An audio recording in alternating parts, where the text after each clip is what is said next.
Hey, partner, you're in your nethers.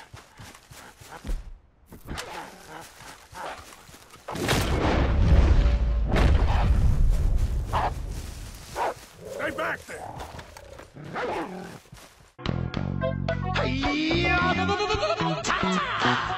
What's going on, everyone? It's Rifle here, and thanks for checking out this Red Dead Redemption 2 video. In this one, I'm going to be seeing what happens when we hunt down the feral Wolfman that we sometimes can encounter. Now, a lot of times when you encounter the Wolfman, he will disappear, and it'll seem like he turns into one of those wolves that end up randomly attacking you, but he really doesn't. These are actually his guardians that will protect him, because he has been taking care of these since they were pups. So they are extremely loyal with him. The weird thing about this guy is how fast he'll end up disappearing if he ends up becoming off your screen. He will immediately vanish, so I see why a lot of people think that he ends up turning into one of these wolves that end up attacking us. But no, if you end up chasing him after so long, you will notice that wolves just keep spawning. Like, I end up taking out 3 different wolves, and a 4th one ended up spawning. I was like, what the heck? I thought 3 was enough. And keep in mind, to make sure the feral man doesn't vanish, he has to stay on our screen. So yeah, it is really hard to chase him. And it doesn't matter if you end up sneaking up on him or anything. He'll still know you're around. And killing him early when he runs off is kind of pointless, because he doesn't have anything. So it seems like from my many attempts at this, you're going to have to try to take out the wolves as fast as possible. By the way, sometimes when you end up chasing him, he'll lead you to this area right here, which this area has a Viking helmet and a Viking hatchet that you can pick up too. Kick, punch, it's all in the mind. If you wanna test me, I'm sure you'll find the things I'll teach ya. Sure to beat ya. Nevertheless, you'll get a lesson from teacher. Now kick, Kick, punch, punch, jump, jump, block. block. Once more now, kick. Which, by the way, you can get him to spawn around in this general area. I just set up a campfire right outside his area, pretty much, saved it, and then I kept going back after him and then loading it to see if I can get something different. It was extremely hard, I will say. As you can see here though, no wolves ended up spawning this time. I don't know if this was a glitch or what, but this is what happens when you end up chasing him back to his cave. It's pretty interesting and kind of sad, for real. Slow up, you crazy man.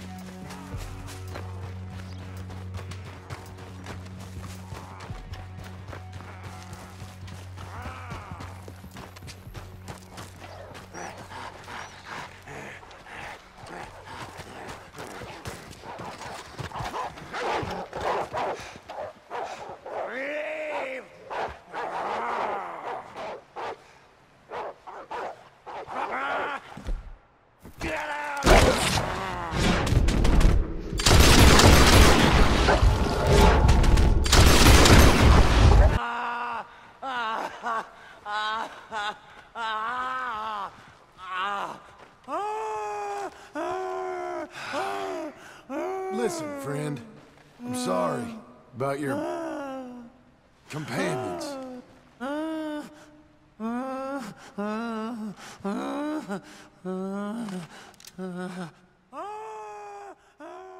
So as you can see, he pretty much goes ballistic after you take out his wolves that, he told to attack us.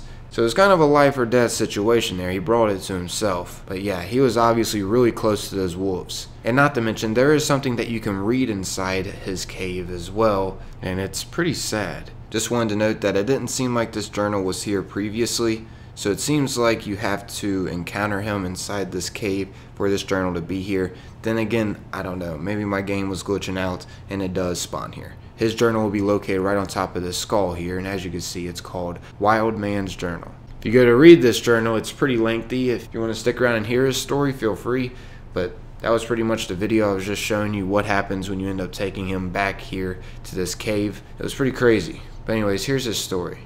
Runaway's Diary, October 2nd, 1881. Today is my birthday. Mother had scrubbed me and put me in the dinner clothes, and I spoke with the minister after services and prayed with him. Old Cirque made a Coke to go along with the Sunday dinner, and Father presented me with a shotgun, which he said was mine, and that I am to take care of it.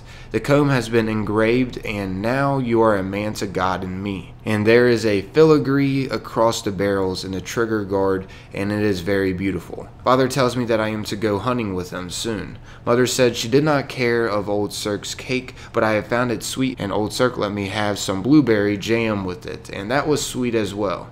October 22nd, 1881. Father took me quail hunting today. We took off before the sunrise, and Father had me carry my own shotgun. And though it was heavy, I did not complain. Father bagged 4 head, but I missed both my shots, despite Cooter scoring up a great many large head. My eyes were diverted time and again by the beauty in the woods. Father said it was alright, but I know he is upset with me, and I am ashamed. October 29th, 1881. I shot a quail today. It is nearing the end of the season, and the quail are very large, and I hit it in the throat, so by the time Cooter retrieved it, the quail had bled, and it was covered in blood as well. It is with great shame, I admit, that the sight of the bird and all the blood caused me to cry. And Father was displeased and gave me a lesson and told Old Cirque not to rub me with comfort afterwards, so it is still quite painful. I do not want to go hunting again. So this right here explains why he started bawling after we took out his wolves. It seems like nature and animals are where his heart's at. Anyways, let's continue. November 15th, 1881. It is unseasonably warm. Father calls it Indian summer. He takes advantage and goes hunting every week and demands that I come with him. I hate it. The shotgun is heavy and the gunpowder causes my eyes to sting, and my nostrils and mouth are caked in gunpowder all day. Father complained to Mother that Old Cirque was treating me as though I were a child, so Old Cirque no longer scrubs me, but I am not a child, so I scrub myself just fine. I would like to never go hunting again. I write here because in school we had been reading My Life Among the Trees by Jeremiah Stanfield Winthrop, about a boy, also Winthrop, that leaves his home and lives in nature. He builds for himself a complex structure deep in the woods and constructs elaborate traps to ensnare his rotten foster family, of which its many members hound him considerably. Eventually, Winthrop describes finding a new family and being very happy with them. I wonder if such a thing is possible. So it seems like he is following in the footsteps of this guy. So let's see what ends up happening. December 3rd, 1881. I made myself a promise that if Father gave me another lesson, I would leave the house, and he gave me one today. After I left his horse blanket outside overnight, and I am decided. I have been packing away necessary clothing and supplies for a journey away. I have a folding map and have already laid out a route leading south and west, which should keep me from the cold should it ever come. The leaves are dead on the branches, but it is still warm. I have the wood-handled knife Father gave me and my box of tackles and a length of good wire, and I have the compass as well. But I will not take the shotgun. I have no need for it and want it less, and anyone I encounter will not be much impressed with me for having it. I will miss Mother and Old Cirque, but I am decided. I have stolen 2 jars of Old Cirque's blueberry jam. I hope she forgives me.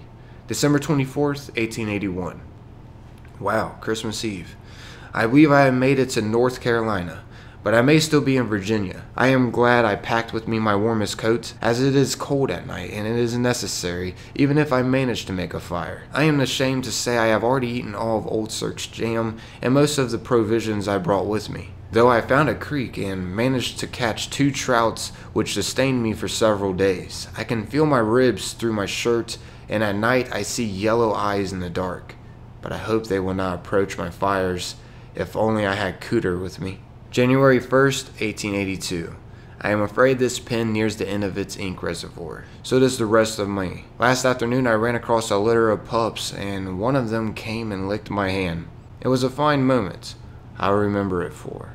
Wow. So another reason why he started crying right there was because he raised those wolves that he sent to attack us since they were pups. This is extremely sad. But yeah, that's about wrapping up this episode, everyone. This is a continued series that I'm going to be doing on Red Dead Redemption 2. Feel free to get involved if you want. Just write down an experiment, such as like I did in this video. I seen what happened if I followed the feral Wolfman inside his cave, and well, this is what ends up happening. We end up learning a very sad story. Anyways, I'm out of here, everyone. Thanks for taking the time to watch and listen. Until next time, peace.